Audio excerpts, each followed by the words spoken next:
Picture walking through a mist-covered forest in the borderlands of England and Scotland, where the air hangs heavy with the scent of damp earth and ancient pine needles. Imagine the soft crunch of your boots on fallen leaves muffled by a thick fog, the distant caw of a crow echoing like a sentinel's call. You are not alone here. In the shadows between worlds, something watches, something small, swift, and stern. These are the Redcaps, formidable little beings with eyes like flashing embers and hats dyed crimson with the blood of the enemies they have slain. Once their footprints marked these wild borderlands. Now they have disappeared into the mists of forgotten tales. Where did they come from? What was their purpose? And most hauntingly, why were they born from murder? This should be no surprise to scholars of British folklore, where history bleeds into myth, and the rugged landscapes carry stories as jagged as their cliffs. The tale of the Redcaps is not just a creepy campfire story. It is a dark reflection of a time when violence shaped survival, and the lines between man and monster blurred under the pallid moonlight. But to grasp the legend fully, we must start at the grisly genesis of these sinister sprites. Long ago, in the turbulent borderlands between England and Scotland, war and raids were relentless. The Redcaps sprung from this bloody soil, as terrifying as the iron wounds of clan feuds, and as merciless as the castles that heaved smoke into gray skies. According to 19th century folklorist John Masefield, himself steeped in the lore of northern England, Redcaps were believed to be murderous goblins haunting ruined castles, where time seemed caught in a loop of ancient animosity. But this might be the strangest thing about the Redcaps. Despite their savage appearance and crimson caps steeped in the blood of the unwary, they were not merely mindless monsters. They were the spirits of evil men, murderers, tyrants, or violent raiders, condemned to haunt the ruins of their violent lives, eternally bound to their crimson marks of guilt. Imagine the sound of a bubbling brook nearby, trickling peacefully as if untouched by the horrors that birthed these creatures. Yet in the shadowed corners of the crumbling fortress, the soft tap-tap-tap of iron boots echoes, a chilling reminder that the past's brutality can seep into the natural world. Folklorists have long pondered what sickness of the soul or what punishment of the gods would twist a man into a murderous sprite, condemned to roam forever with bloodied clothes and a cap dyed red not by choice, but as a sign of eternal sin. But there's more to this story than the simple haunting of violent souls. The Redcaps served a function, a grim and uncanny role in the social psyche of the border regions. During the 12th to 16th centuries, these regions were lawless, marred by feuds and raiding parties known as border reivers. These red-capped tides of warlords would pillage and slaughter, leaving villages burnt and bodies strewn along the paths. The Redcaps, then, were both a warning and a punishment metaphor embodied in myth. They were the medieval social workers of the folklore world, a terrifying moral reminder that violent deeds leave stains that cannot be washed away. In 1890, folklorist Catherine Briggs recounted in her collection that the Redcap's red hat must always be wet with blood to retain its power. If it ever dried, the Redcap would die. Picture then the eerie image of a blood-soaked hat, vivid, grotesque, yet strangely symbolic. This perpetual bleeding became an ancient therapy session, a story told to bind the community, a harsh lesson for those who strayed into ravaging cruelty.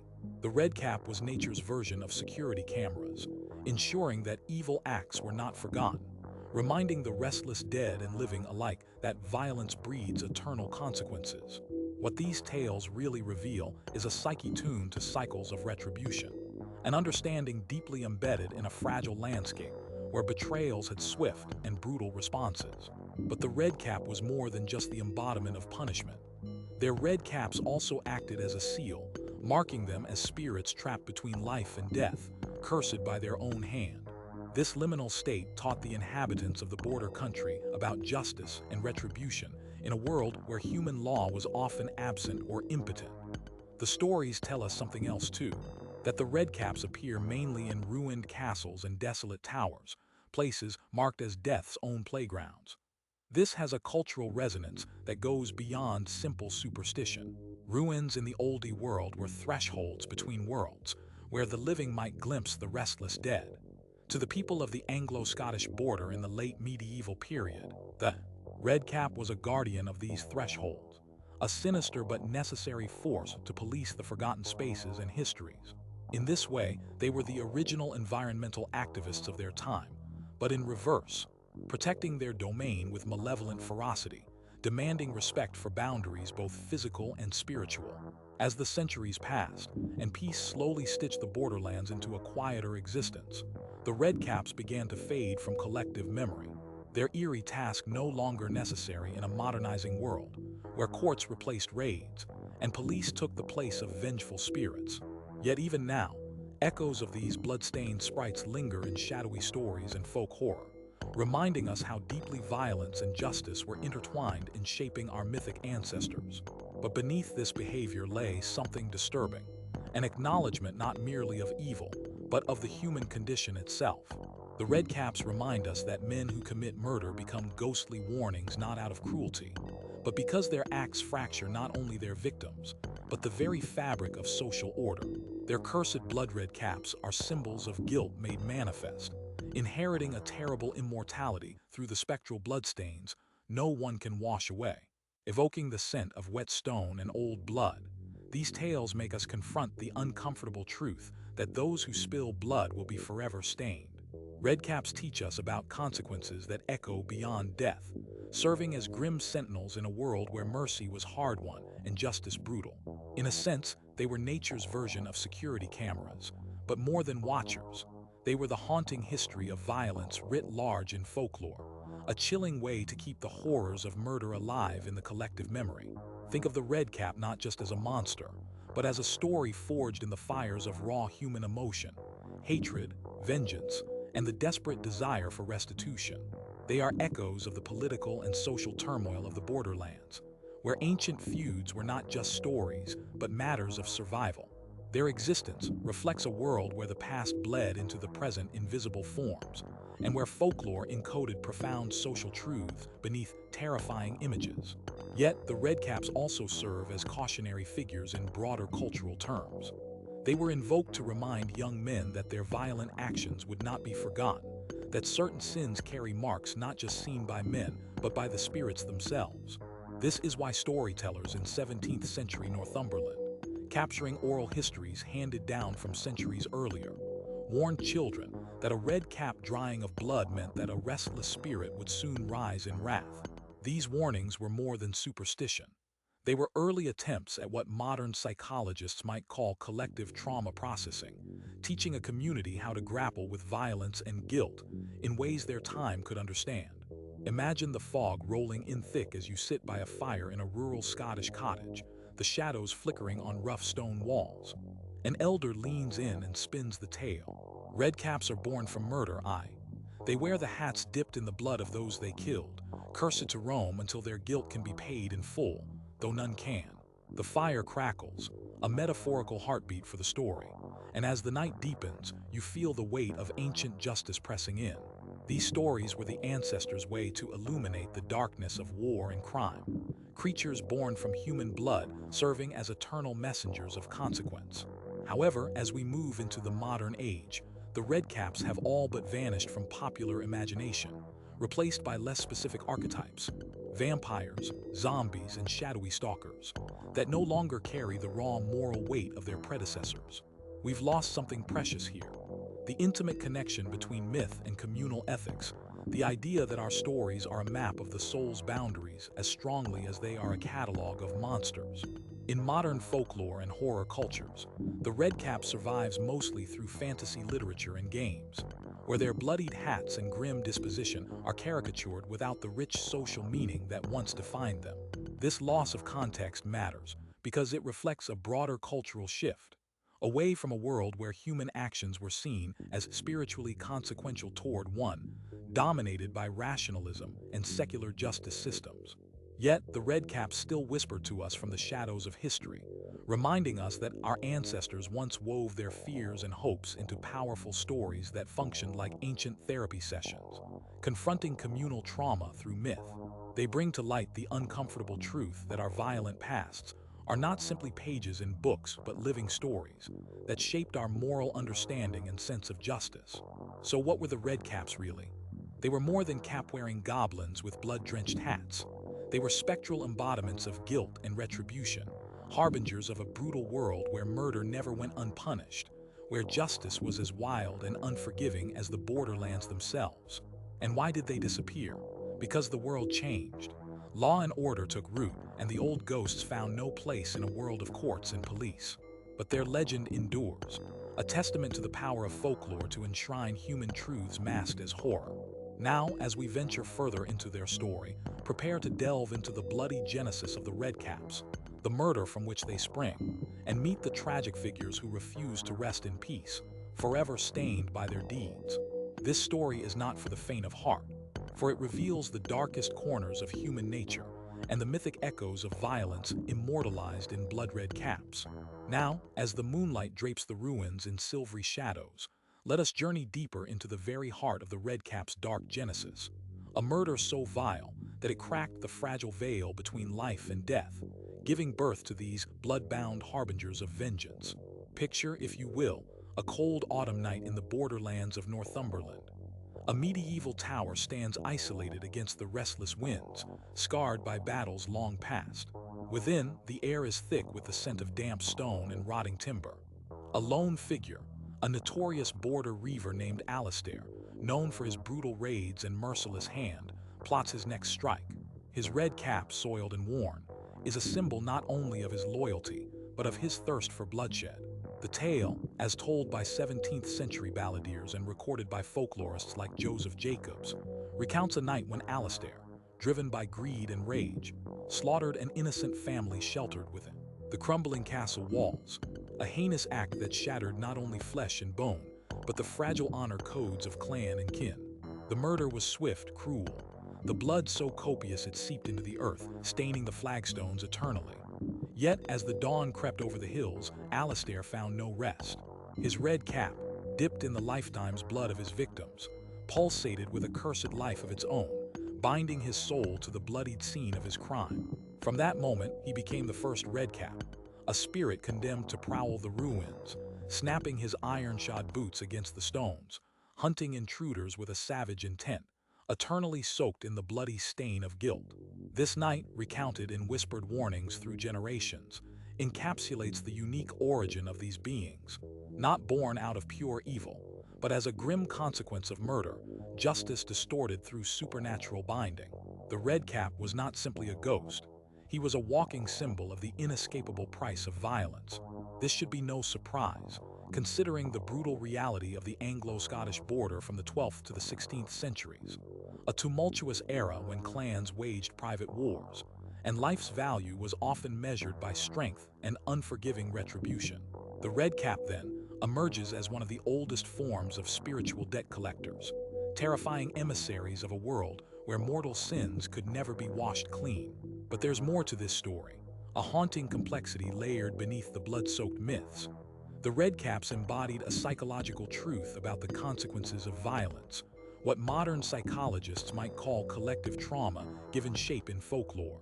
In a society without reliable centralized justice, these myths functioned like ancient therapy sessions, enabling communities to process unspoken grief and fear by manifesting guilt and vengeance in spectral creatures.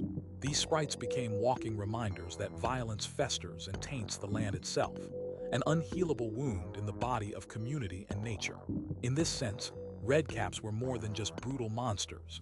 They were, in a darkly symbolic way, the medieval social workers of their time, enforcing a form of justice impossible for the living to administer. Every blood-drenched cap and every clatter of iron boots was a chilling notification that the sins of the past would reach forward to punish the present. The red hats, soaked perpetually in fresh blood, were like nature's version of security cameras, tracking, recording, and avenging crimes that human courts often overlooked. It was a vital psychological mechanism, encoding social order in terrifying tales. This reveals something deeper about the borderland mindset, a world where night was a thin veil, and where the natural, the supernatural, and the moral overlapped in constant tension. The Redcaps, with their savage presence, were the living embodiment of the thin line between humanity and monstrosity, justice and vengeance, life and death. Their eternal bleeding hats were a seal, marking them not just as monsters, but as reminders of broken laws and fractured souls. As centuries passed, and the march of time brought relative peace to the borders, the need for such brutal spiritual reminders diminished. The Redcaps became ghosts not only in folklore but in imagination, relegated to dusty pages and whispered warnings rather than active forces. But the ruins remain, ancient thresholds between worlds, silent witnesses to the past's bloody legacies. It is in these places, where stone grows cold and the air hums with forgotten pain, that the memory of Redcaps lingers like a stubborn mist. Yet beneath this fading lies a profound cultural lesson. Redcaps teach us about the enduring scars violence imprints, not just on bodies but on communities and landscapes. In a way, these creatures were early environmental activists of sorrow and warning, fiercely guarding the boundaries of violence's aftermath. They demanded respect for those who suffered and condemnation for those who inflicted harm. A grim, supernatural way of ensuring that blood once spilled would never dry without remembrance. And so, while the cap's blood may have dried in our time, the essence of the Redcap remains potent in the collective cultural unconscious. Their story survives in the nagging sense of justice unmet, in the ghosts of conflict that haunt modern borders, and in the shadows of our own legal and moral systems. Like the last echoes of a distant drumbeat, they remind us that beneath civilization's calm lies an undercurrent of unresolved human pain and guilt. The disappearance of the Redcaps from popular folklore mirrors a broader shift in how society confronts violence and guilt. Where once spirits of vengeance stalked the ruins, now courts and lawyers take up the mantle, secular justice replacing supernatural retribution. The mythic Redcap, with his blood-drenched hat and iron-shod boots, does not vanish simply because he no longer exists. Rather, he fades because modern life no longer accommodates the need for such visceral, symbolic enforcers of moral consequence. We have traded the immediacy of myth for the abstraction of law. However, this loss comes with a price. As folklorist Catharine Briggs observed, stripping away these stories divorces us from a direct, emotional engagement with our deepest ethical fears and communal wounds. The Redcaps offered not just fear but profound wisdom, a recognition that some sins bleed beyond death, that our actions echo in the very fabric of the world. We have lost, in part, the language for communicating that lasting spiritual harm. Perhaps this is why the Redcap survives in fantasy literature and games. Recast as simple goblins or monsters, their deeper role obscured or forgotten. These modern incarnations lack the raw moral skeleton that once made the Redcap a potent symbol. Instead, they become mere scapegoats for entertainment, erasing the painful truths the original stories conveyed. We are left with facsimiles, but not the original's emotional gravity or social purpose. Imagine standing again amid those ancient border ruins, the chill seeping into your bones, the silence punctuated only by the distant drip of water and the clatter of unseen iron boots. In moments like these, the Redcap myth asserts itself, not as an outdated relic but as a persistent reminder.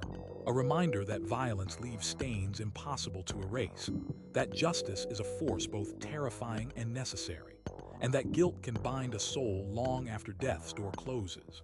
Folklore scholar Marina Warner once reflected that such stories invite us to remember that the past is never truly past, not while its echoes still shape our fears and hopes. The Redcaps were born from murder, yes, but they live on as powerful symbols of consequence, justice, and the frailty of human morality. In closing, these spirits compel us to ask, what bloodied hats do we carry today in the form of unresolved guilt, forgotten wrongs, or silent pain? How do we reckon with our collective violence, both past and present? The legend of the Redcap urges us not to shy away from these dark legacies, but to face them honestly, transforming our understanding from fear to healing. Perhaps by engaging once more with these ancient tales, walking through the mists of history, and embracing the hard truths they reveal, we can reclaim a vital part of our shared humanity. These stories are not just relics, they are ancient therapy sessions, guidance from ancestors who understood that only by acknowledging the stains of violence can a community hope to heal and move forward. So, as you close your eyes tonight, imagine the Redcaps tapping footsteps echoing softly through the stones, a restless spirit serving as both judge and warning. Remember that behind every legend lies a kernel of truth, about justice, consequence, and the inescapable bonds of human deeds. Keep these stories alive, for in preserving them, we preserve a vital link to the shadows of our own souls and the stories that made us whole.